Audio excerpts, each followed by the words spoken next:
Mi nombre es Pedro Washington Córdoba López. Soy estudiante de la Universidad Tecnológica de América, del tercer semestre, segundo paralelo de Derecho en Línea. En esta ocasión vamos a ver la materia de argumentación jurídica y cómo son los procesos argumentativos en el ámbito jurídico. Vamos a comenzar con una pequeña introducción que dice que la argumentación jurídica es el proceso intelectual y discursivo mediante el cual se ofrecen razones, es decir, premisas, para justificar una decisión o una tesis dentro del derecho. Su relevancia es fundamental en el Estado constitucional, ya que transforma el ejercicio del poder en un ejercicio de razón pública, asegurando la legitimidad y la racionalidad de las normas. La jurisprudencia y la doctrina, con lo cual nuestra Constitución, nuestra República y nuestros ciudadanos quedan con las garantías, derechos y principios intactos en un marco legal óptimo para el desarrollo y por ende el buen vivir de todos los ciudadanos. Vamos a enfocarnos en la normativa o prescriptivo, también en lo doctrinario o retórico o tópico. En la primera, normativo o prescriptivo, dice que busca establecer las reglas y criterios que deben asegurar la corrección o racionalidad de la argumentación jurídica. También define el modelo ideal de la justificación. Vamos a la parte doctrinaria, que manifiesta que se centra en el procedimiento y las técnicas utilizadas para lograr la aceptación o el consenso del auditorio, es decir, jueces, litigantes y público en general. En la primera, que es lo normativo y prescriptivo, hay varios autores, como es Robert Alexy, con su teoría del discurso racional, Neil McCormick, con su teoría razonamiento como justificación. En lo doctrinario existe Chaim Perelman, con su teoría nueva retórica, el auditorio universal. Theodor Bigben, con su libro Tópico, en lugar de los topi o argumentos comunes. En la primera, los objetivos son obtener una respuesta correcta o, al menos, una decisión racionalmente justificable. En los segundos, es decir, en lo doctrinario, quieren persuadir, convencer y manejar problemas mediante el uso de argumentos preexistentes. Ahora veremos cuáles son los procesos argumentativos comunes en una sentencia.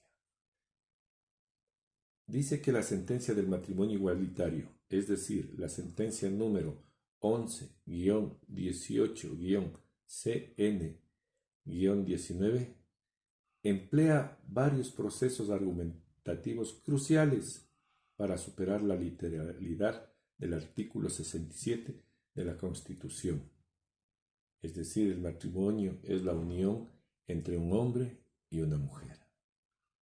¿Cuáles son los argumentos de interpretación conforme a la Constitución y convenciones existentes? Primero, en el proceso, la Corte no realiza una simple interpretación literal, sino una interpretación integral y dinámica, es decir, hay un enfoque normativo. Existe también una aplicación en la sentencia. Se afirma que el artículo 67 de la Constitución debe leerse en conjunto con los principios de igualdad y no discriminación, que están en los artículos 11 y 2, y crucialmente con los derechos humanos establecidos en instrumentos internacionales.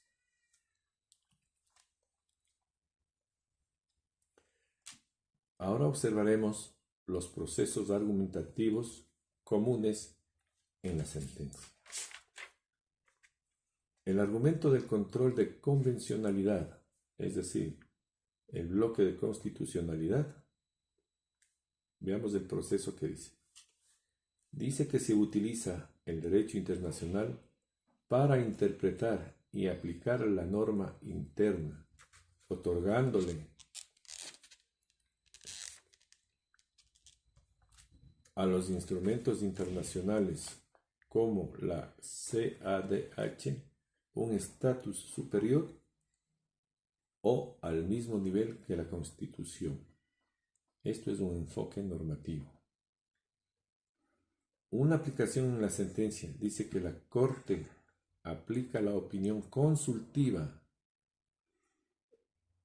con el número OC-24-17 de la Corte Interamericana de Derechos Humanos, que obliga al Estado a reconocer los derechos patrimoniales y maritales de las parejas del mismo sexo. Este es el pilar de la decisión, usando la norma internacional para mutar el sentido de la norma constitucional interna sin reformarla. También existen argumentos comunes en esta sentencia. Veamos el argumento pro persona o pro homine. En el proceso establece que, ante varias interpretaciones posibles de una norma, debe preferirse aquella que sea más favorable a la vigencia y ejercicio de los derechos humanos, es decir, a principio hermenéutico de la argumentación normativa. También se aplica en la sentencia y dice que la Corte determina que la interpretación que excluye a las parejas del mismo sexo es discriminatoria y por lo tanto la interpretación más favorable y constitucional es aquella que incluye el matrimonio igualitario, garantizando el derecho a la igualdad formal y material. En conclusión, tenemos una importancia práctica en la jurídica, en la práctica jurídica. La sentencia 11-18-CN-19 es un ejemplo paradigmático de cómo la argumentación jurídica, especialmente la normativa, es esencial para la práctica. Muestra que el derecho no es una mera aplicación mecánica de reglas, sino una disciplina viva que requiere la justificación racional para adaptarse a la evolución social y garantizar los derechos humanos. Los tribunales, al argumentar con base en principios y tratados, esto es, en control de convencionalidad y principio de pro persona, cumplen su función de ser garantes de los derechos y no meros repetidores de la literalidad legal. Muchas gracias.